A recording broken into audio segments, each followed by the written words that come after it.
ولا تموتن إلا وأنتم مسلمون يا أيها الناس اتقوا ربكم الذي خلقكم من نفس واحدة وخلق منها زوجها وبث منهما رجالا كثيرا ونساء واتقوا الله الذي تساءلون به والأرحام إن الله كان عليكم رقيبا يا أيها الذين آمنوا اتقوا الله وقولوا قولا سديدا يصلح لكم أعمالكم ويغفر لكم ذنوبكم ومن يطع الله ورسوله فقد فاز فوزا عظيما أما بعد فأعوذ بالله السميع العليم من الشيطان الرجيم بسم الله الرحمن الرحيم ظهر الفساد في البر والبحر بما كسبت أيدي الناس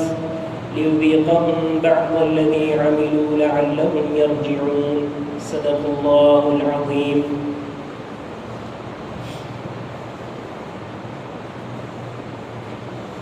اللہ تعالیٰ کے ارشاد گرامی ہے، خشکی کے اندر اور سمندروں کے اندر جتنا بھی فتنہ و فساد ہے یہ لوگوں کے ہاتھوں کی کمائی ہے، یہ ان کے اعمال کا نتیجہ ہے، تاکہ اللہ تعالیٰ انہیں ان کی غلطیوں کا، ان کے گناہوں کا، ان کی ضد اور ہٹ درمی کا مزہ چکھائیں تاکہ وہ اللہ کی طرف لوٹ آئیں۔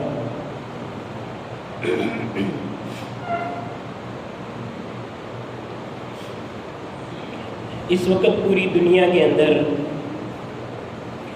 سینکڑوں ممالک آباد ہیں، کچھ مسلمان ہیں، زیادہ کافر ہیں، اور اس وقت صورتحال یہ ہے کہ جو کافر ملک ہیں وہ اقتصادی حوالے سے زیادہ مضبوط ہیں، ان کے پاس سہولیات زیادہ ہیں، اتنی زیادہ سہولیات ہیں کہ ہم میں سے بہت سارے لوگ جو ہیں اس کا تصور بھی نہیں کر سکتے۔ ہر قسم کی سہولت موجود ہے، ترقی اور ٹیکنالوجی کی وہ معراج پہ ہیں،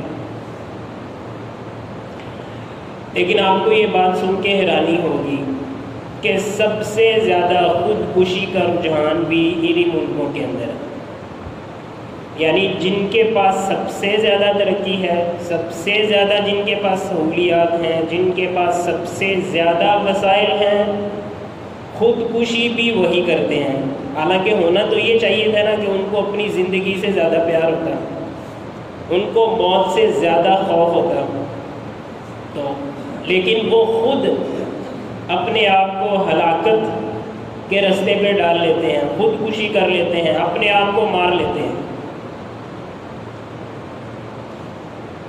جب خودکشی کی رفتار جو ہے وہ تیز ہونا شروع ہوئی تو جو بڑے بڑے سیانے لوگ ہیں، سمجھدار لوگ ہیں، تھنک ٹینک ہیں، انہوں نے کہا یہ کیا بات ہے کہ اتنی ساری سہولیات بھی ہیں، ساری آسائشیں بھی موجود ہیں، ہر قسم کی سہولت ان کے پاس ہے، حکومت کی طرف سے ان کے وظائف جاری کیے جاتے ہیں، کسی قسم کی ان کو پریشانی نہیں ہے، اس کے باوجود یہ کثرت سے خودکشی کیوں کرتے ہیں؟ تو اس وقت دنیا کے اندر یہ ہے کہ جب بھی کوئی حادثہ ہوتا ہے تو اس کی وجوہات تلاش کرنے کی کوشش کی جاتی ہے۔ تو یہ کافر لوگ جو ہیں، گورے لوگ جو ہیں، انہوں نے کہا کہ ہم دنیا میں ترقی کی معراج پہ ہیں، اس کے باوجود خودکشی بھی ہم ہی کے اندر زیادہ ہے، اس کی وجہ کیا ہے؟ تو مختلف لوگوں نے اس کی مختلف وجوہات بیان کی۔ کسی نے کہا کہ جی ان کو دنیا کی ہر سہولت مل چکی تھی تو یہ سہولتیں استعمال کر کر کے ان سے اکتا چکے تھے، گویا ان کو سہولتیں ملنا، ترقی ملنا، آسائشیں ملنا یہ ان کے لیے آزمائش بن گیا تھا، لہذا وہ بہترین گاڑیوں کے اندر بیٹھ بیٹھ کے، ٹھنڈے کمروں کے اندر بیٹھ بیٹھ کے، بٹن دبا دبا کے، طرح طرح کی خوراکیں کھا کھا کے وہ تھک چکے تھے، اور ان کی اس اکتاہٹ نے ان کو خودکشی پہ مجبور کر دیا۔ دوسرے لفظوں میں آپ یہ کہہ لیں، انہوں نے یہ کہا کہ ان کو دنیا کی ہر چیز مل چکی تھی، ایک چیز ان کے پاس نہیں تھی، وہ کیا تھا؟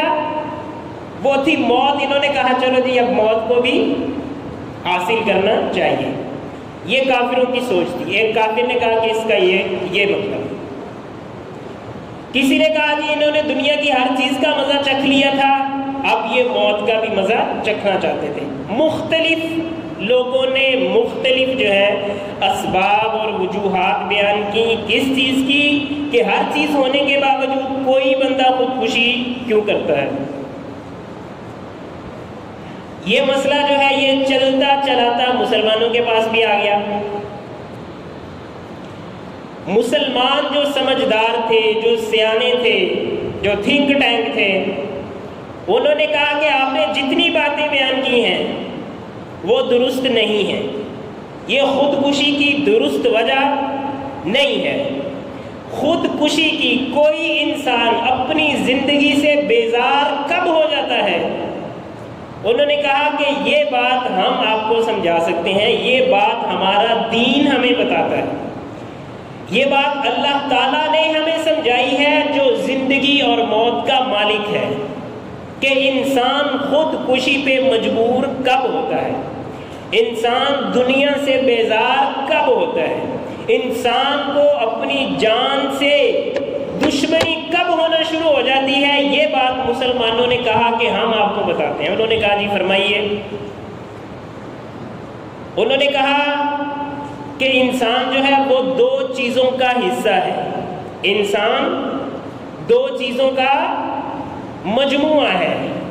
انسان کا جسم بنایا گیا ہے مٹی سے، انسان کا جسم بنایا گیا ہے مٹی سے، اللہ نے اس کو مٹی سے اٹھایا ہے، لیکن اس جسم کو متحرک کرنے والی جو روح ہے وہ اللہ نے اپنے پاس سے بھیجی ہے۔ تو انسان جسم اور روح دو کا مجموعہ ہے۔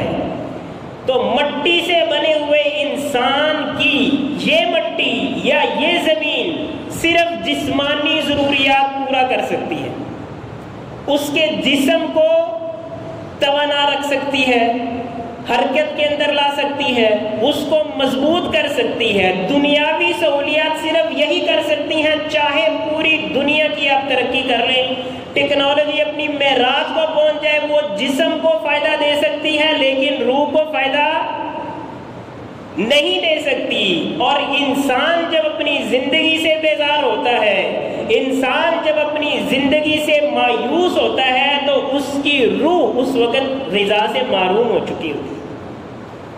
تو دنیا کی تمام سہولیات ملنے کے بعد اس کو ضرورت ہوتی ہے کہ اس کی روح بھی زندہ ہو، اس کی روح کی بنجر زمین جو ہے وہ بھی زرخیز ہو، اس کے اوپر بارش کے قطرے گرے تاکہ وہ مزید زندہ رہ سکے۔ تو تم کیا کرتے ہو؟ تم اسے دنیاوی سہولیات ہی دیتے رہتے ہو، اس کی روح کا تو تم کوئی بندوبست کرتے نہیں ہو۔ اس کی روح کو زندہ رکھنے کے لیے ضروری ہے کہ جس خالق و مالک نے اس روح کو پیدا کیا ہے، اس نے اس کی جو غذا مقرر کی ہے اس کو استعمال کیا جائے۔ اور روح کی غذا کیا ہے؟ روح کس طرح زندہ رہ سکتی ہے؟ روح جو ہے وہ کس طرح توانا ہو سکتی ہے؟ اس بات کو اللہ نے قرآن کریم کے اندر بڑا کھول کے بیان فرمایا ہے۔ الا بذکر اللہ تطمئن القلوب، کہ اگر دلوں کا سکون اور اطمینان چاہیے تو وہ اللہ کے ذکر سے ملے گا، جو کافر کے پاس موجود نہیں ہے۔ ابھی حالیہ دنوں کے اندر جو وبا پوری دنیا کو جس نے اپنی لپیٹ کے اندر لیا ہوا ہے، اس میں بھی اگر آپ دیکھیں گے تو زیادہ لوگ کون متاثر ہو رہے ہیں؟ کرونا کے وائرس کون لوگ زیادہ ہو رہے ہیں؟ کافر لوگ ہو رہے ہیں۔ دنیا کا اس وقت جو آپ کہہ لیں کہ سب سے سپر پاور ملک جس کو کہا جاتا ہے، کورونا کا سب سے زیادہ شکار بھی وہی ملک یعنی امریکہ ہے۔ اور یہ کورونا جو ہے یہ شروع کہاں سے ہوا؟ یہ چین سے شروع ہوا، جو امریکہ کے بعد، یا کچھ لوگ کہتے ہیں کہ اب وہ امریکہ سے بھی ترقی کی دوڑ کے اندر آگے نکل چکا ہوا ہے۔ تو یہ جو کرونا والا سسٹم ہے، اس کے اندر بھی اب تک لوگوں نے خلاصہ یہی نکالا ہے کہ انسان روحانی طور پہ جتنا زیادہ مضبوط ہوگا، اس کو جتنی ذہنی آسودگی اور اطمینان ہوگا، وہ اسی قدر اس وائرس اور بیماری سے لڑنے کی اس کے اندر قوت ہوگی۔ تو کافی لوگ جو ہیں وہ اپنی زندگی سے مایوس ہو جاتے ہیں، وہ یہ سمجھتے ہیں کہ چلتے چلتے ہماری ناک میں کوئی چیز داخل ہوگی، اس کے بعد ہم ختم ہو جائیں گے اور ہمارا کوئی نام و نشان بھی واپس نہیں رہے گا۔ لیکن ایک مسلمان کیا ہے؟ مسلمان دیکھیں، اس کو زیادہ سے زیادہ موت آ سکتی ہے، لیکن مسلمان جو ہے وہ کافر کی طرح موت کے بعد کی زندگی سے پر امید ہوتا ہے، مایوس نہیں ہوتا۔ کافر کی طرح وہ مایوس نہیں ہوتا۔ ہم میں سے ہر بندہ جو ہے وہ الحمدللہ ہم یقین رکھتے ہیں کہ اللہ تعالیٰ ہمیں جب اس دنیا سے لے کے جائے گا اور ہم یہ اعمال کرنے کی کوشش کرتے ہیں کہ انشاءاللہ اللہ تعالیٰ ہمیں آنے والی زندگی اس دنیا کی زندگی سے بھی بہتر عطا کرے گا۔ یہ سوچ جب ہم سوچتے ہیں تو مرجایا ہوا جو دل ہے وہ حرکت کے اندر آ جاتا ہے۔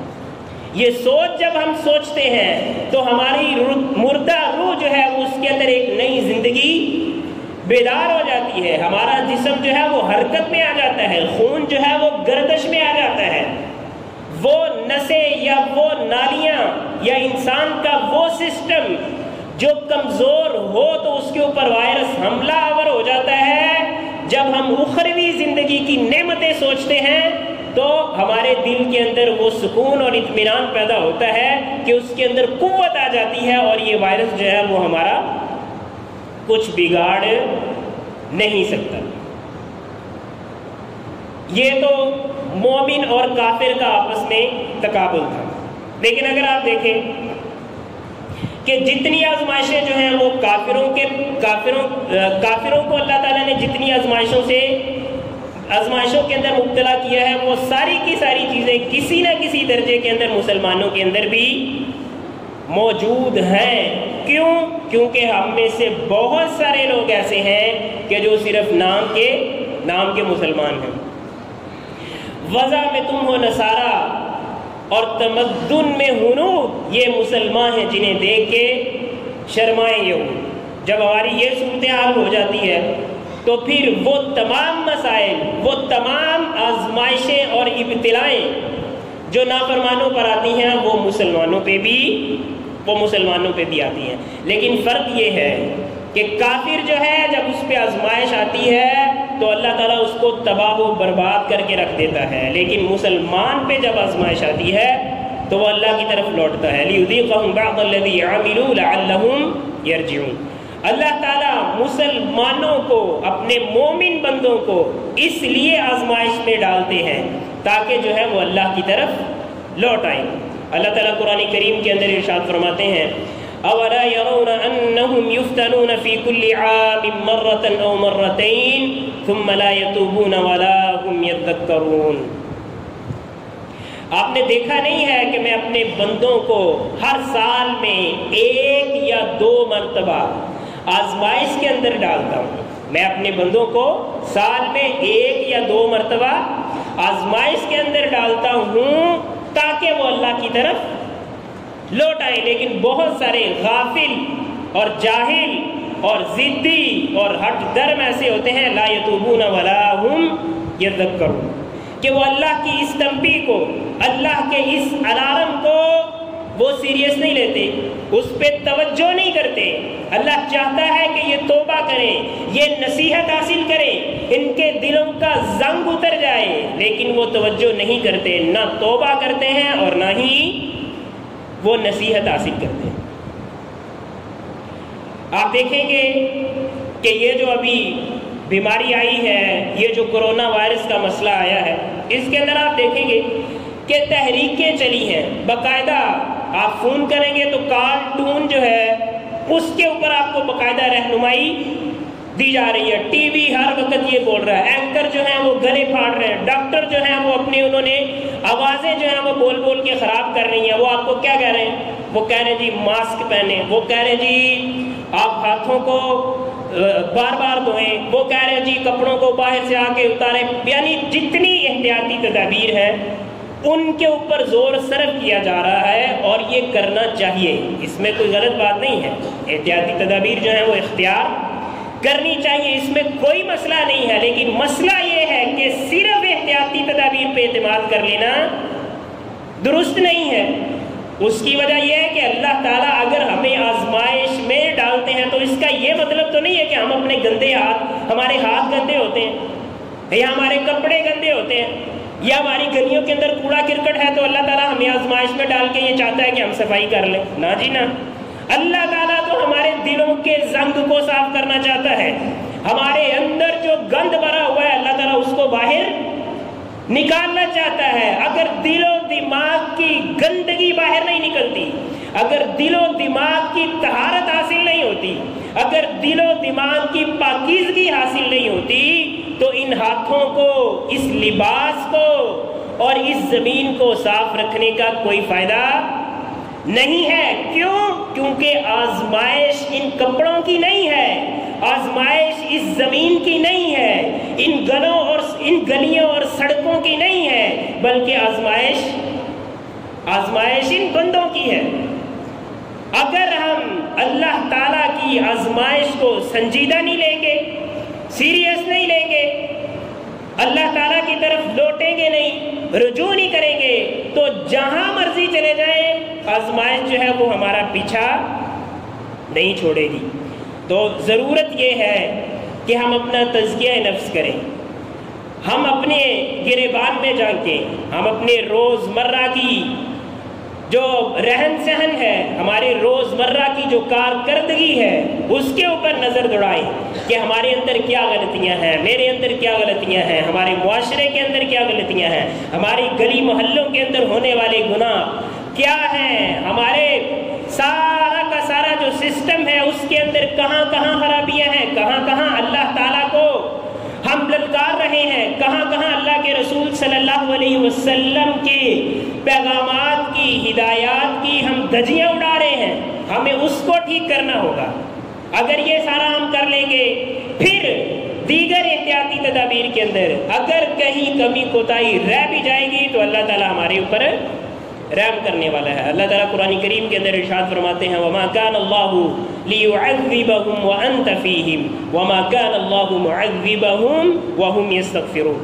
اے نبی، جب تک آپ ان کے اندر موجود ہیں ان کے اوپر عذاب نہیں آئے گا، اور جب آپ چلے جائیں گے تو پھر بھی ان کے اوپر عذاب نہیں آئے گا جب تک یہ استغفار کرتے رہیں گے۔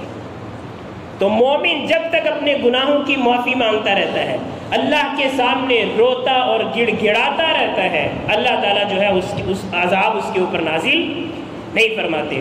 اور یہ بات یاد رکھیے کہ اللہ کی جو آزمائش ہے اور اللہ کا جو عذاب ہے یہ مومن کے لیے ایک بہت بڑی نعمت ہوتی ہے، یہ مومن کے لیے ایک بہت بڑی نعمت ہوتی ہے۔ وجہ اس کی یہ ہے کہ جب دنیا کی ہر سہولت ہمارے پاس موجود ہو تو ہمیں تو اللہ یاد آتا ہی نہیں ہے، ہم دنیا کی زندگی کے اندر اس طرح غافل ہو جاتے ہیں، اس طرح اس کے اندر گھس جاتے ہیں کہ ہمیں مسجد یاد آتی نہیں ہے، ہمیں قرآن یاد آتا ہی نہیں ہے، اللہ کا فرمان ہمیں یاد آتا ہی نہیں ہے۔ جب عذاب آتا ہے، جب موت سامنے نظر آتی ہے، جب جو ہے دل دھک دھک کرنا شروع ہو جاتا ہے تو یہ اللہ کی بہت بڑی نعمت ہے کہ ہمیں مسجد یاد آ جاتی ہے، ہمیں اللہ یاد آ جاتا ہے، ہمیں قرآن کریم یاد آ جاتا ہے۔ تو یہ مومن کے لیے ایک بہت بڑی نعمت ہے۔ لیکن یاد رکھیے کہ اگر ہم توبہ کر لیں، اگر ہم استغفار کر لیں، اگر ہم اپنی معاملات کو ٹھیک کر لیں تو یہ ہمارے لیے بہت بڑی نعمت ہے۔ لیکن اگر ہم اسی ڈگر پہ رہیں، اگر ہمارے اندر کسی قسم کی کوئی تبدیلی نہ آئے، اگر ہمارے معاملات بہتر نہ ہو تو اس کا کیا مطلب ہے؟ اس کا مطلب یہ ہے کہ اللہ نے ہمارے دل کے اوپر دل کے اوپر مہر لگا دی ہوئی ہے. ہم زندہ ہیں لیکن ہمارا دل مردہ ہو چکا ہوا.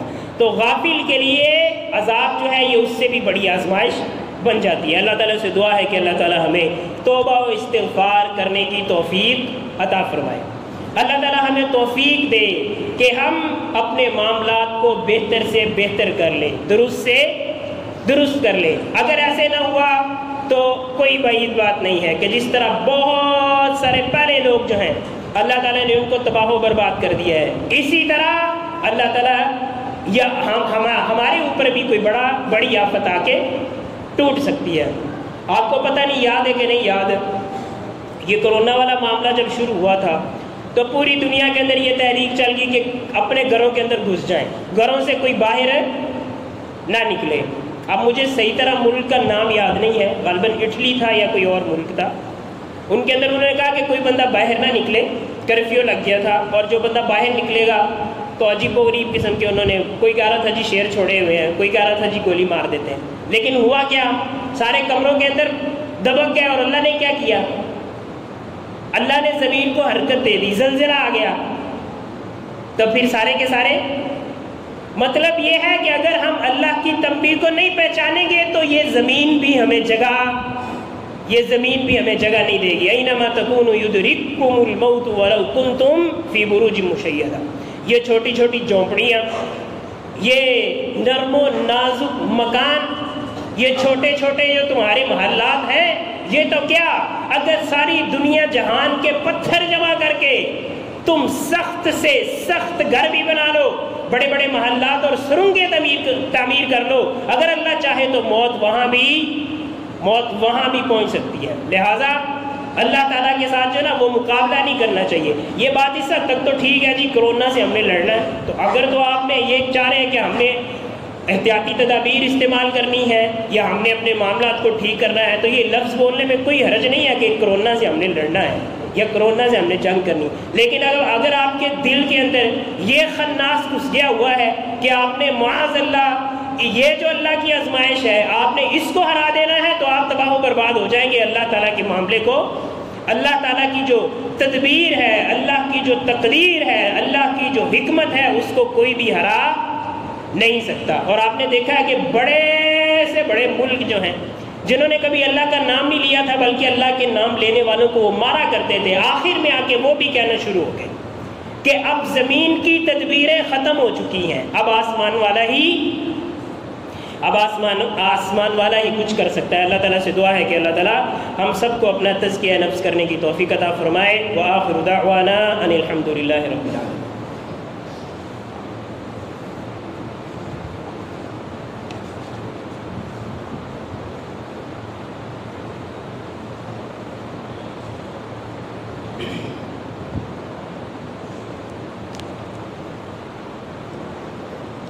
الحمد للہ وحدہ والصلاة والسلام علی من لا نبی بعدہ, اما بعد فاعوذ باللہ السمیع العلیم من الشیطان الرجیم. قال اللہ تعالی قال موسى لقومه استعينوا بالله واصبروا إن الأرض لله يورثها من يشاء من عباده والعاقبة للمتقين. یہ اس وقت ہمارے اوپر جو آزمائش ٹوٹی ہے تو ہم اس کے حوالے سے ہمارے اندر طرح طرح کی سوچیں جو ہیں وہ پائی جاتی ہیں. تو انہی تھیوریز میں سے ایک تھیوری یہ ہے کہ یہ کافروں کی ایک بہت بڑی سازش ہے. کہا جاتا ہے کہ یہ جی کافروں کی طرف سے ایک بہت بڑی سازش ہے. تو اس حوالے سے میں یہ تو نہیں کہنا چاہتا کہ یہ جی کافروں کی سازش ہے کہ نہیں ہے, اللہ تعالیٰ بہتر جانتا ہے, لیکن باہر صورت یہ ہمارے لیے ایک بہت بڑی آزمائش بن چکی ہوئی ہے. تو میں آپ کو اس حوالے سے قرآن کریم سے ایک آیت جو میں نے تلاوت کی ہے, اس حوالے سے اس آیت کا مفہوم سمجھانا چاہتا ہوں. اگر یہ مان بھی لیا جائے کہ یہ کافروں کی بہت بڑی سازش ہے اور اس کے ذریعے سے وہ پوری دنیا کے اوپر جو ہے وہ قبضہ اور کنٹرول کرنا چاہتے ہیں, اگر ایسا ہو بھی 100% ایسا ہو بھی, تو یہ پہلی دفعہ نہیں ہو رہا. کافر کا کفر جو ہے وہ شروع سے ہی اس کا یہی معاملہ تھا. آپ کو یاد ہے قرآن کریم کے اندر اللہ نے بار بار ایک واقعہ بیان کیا ہے. حضرت موسیٰ اور فرعون کا۔ تو فرعون کیا چاہتا تھا؟ فرعون یہ چاہتا تھا کہ پوری کی پوری جو دنیا ہے اس کے اوپر اس کا قبضہ ہو جائے، اور ایمان کا جو بھی حرارت موجود ہے، جو بھی شعلہ موجود ہے، وہ اس کو بجھا دے اور ختم کر دے۔ حضرت موسیٰ علیہ الصلوۃ والسلام اور ان کے حواری جو ہیں وہ ان کو ختم کر دے۔ تو اللہ تعالیٰ نے اس وقت حضرت موسیٰ اور آپ کی قوم کو کس طرح اطمینان دلایا تھا؟ اللہ تعالیٰ نے حضرت موسیٰ علیہ الصلوۃ والسلام کو کہا، آپ ان کو اپنی قوم کو یہ بتائیں، استعینوا باللہ واصبروا ان الارض للہ یورثها من یشاء من عبادہ، کہ اگر کوئی تمہیں ختم کرنا چاہتا ہے، تمہارے اوپر قبضہ کرنا چاہتا ہے، تمہیں اپنی جال کے اندر لے کے آنا چاہتا ہے، تمہیں اپنے چنگل میں پھنسانا چاہتا ہے، تو تمہیں کیا کرنا ہے؟ تم نے اللہ سے مدد طلب کرنی ہے اور صبر کرنا ہے۔ پھر یہ اللہ کی زمین ہے، ان الارض للہ، یہ زمین اللہ کی ہے، جس کے اوپر کوئی قبضہ کرنا چاہتا ہے تو یہ زمین اللہ کی ہے، یورثها من یشاء من عبادہ، تو اللہ تعالیٰ اس کو جسے چاہے دیتا ہے۔ والعاقبۃ للمتقین، اتار چڑھاؤ بڑے آئیں گے، مسائل بڑے آئیں گے، فتنے اور فساد بڑے ہوں گے، آزمائشیں اور ابتلائیں بڑی ہوں گی، لیکن آخر کار جیت کس کی ہوگی؟ والعاقبۃ للمتقین، اللہ سے ڈرنے اور پرہیز کرنے والوں کی جیت جو ہے وہ اللہ سے ڈرنے اور پرہیز کرنے والوں کی ہی ہوگی۔ تو چاہے ساری کی ساری دنیا مل جائے، پوری دنیا کا کفر جو ہے وہ متحد ہو جائے، اگر ہم اللہ سے مدد طلب کرتے رہیں، ان آزمائشوں پہ صبر کرتے رہیں، اپنے اندر تقوی اور پرہیزگاری جو ہے اس کو پیدا کر لیں، تو دنیا کی کوئی طاقت بھی ہمیں ہرا نہیں سکتی۔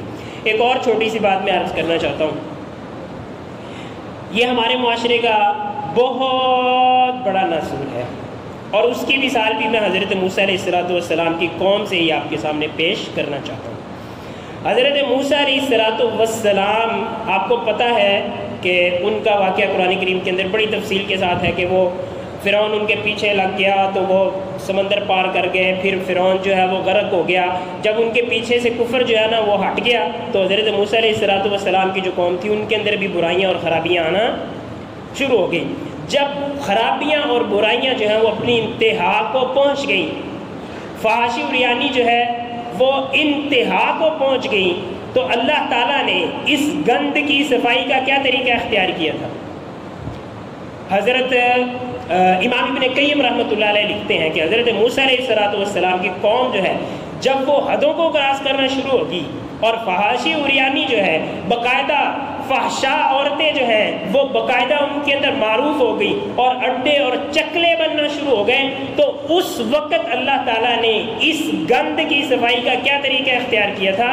ان کے اوپر وبا نازل کی تھی، ان کے اوپر وبا نازل کی تھی، انہیں طاعون کے اندر مبتلا کر دیا تھا۔ اور طاعون آپ جانتے ہیں وہ اس طرح کی بیماری ہے کہ جس علاقے میں آ جاتی ہے پھر وہاں سے کسی کو چھوڑتی نہیں ہے۔ تو یہ کرونا جو ہے نا یہ طاعون کی طرح تو نہیں ہے، لیکن باہر صورت ہمارے جس طرح کے حالات ہیں، ہمارے جس طرح کے معاملات ہیں، اس طرح کے حالات میں اس طرح کی وبائیں جو ہیں انہوں نے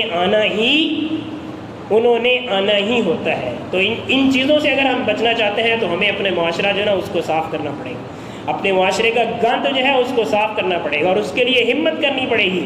اس کے لیے مسجد اور ممبر اور محراب جو ہے اس کا استعمال ہونا چاہیے، اس کے لیے سکولوں کا استعمال ہونا چاہیے، اس کے لیے میڈیا کا استعمال ہونا چاہیے، اس کے لیے آٹے والی چکی جہاں لوگ بار بار آتے ہیں وہاں بھی کوئی سمجھانے والا ہونا چاہیے، ڈاکٹر کی دکان کے اوپر بھی کوئی سمجھانے والا، ہر جگہ پہ جہاں آپ کیا لیں پنچایتیں لگتی ہیں، جہاں 10 حکے رکھ کے 100 لوگ بیٹھے ہوتے ہیں، وہاں بھی یہ باتیں کرنا ہوں گی تاکہ آہستہ آہستہ ہمارے اندر جو ہے یہ مسائل جو ہے یہ ختم ہو، ہمیں ان چیزوں کے اوپر پریشانی ہو، ہمارے اندر جو گندے لوگ ہیں وہ گند صاف ہونا چاہیے، پھر انشاءاللہ اللہ تعالی ہمیں ان آزمائشوں سے پاک رکھے گا۔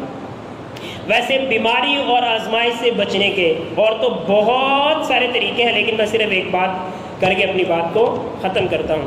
اللہ کے رسول صلی اللہ علیہ وسلم نے فرمایا کہ جو بندہ کسی مریض کو دیکھتا ہے، کسی آزمائش کے اندر مبتلا آدمی کو دیکھتا ہے، تو وہ ایک دعا اگر پڑھ لے نا، اس بندے کو دیکھ کے اگر وہ ایک دعا پڑھ لے تو اللہ تعالیٰ پھر اس بندے کو اس آزمائش سے محفوظ رکھتے ہیں۔ اور وہ دعا کیا ہے؟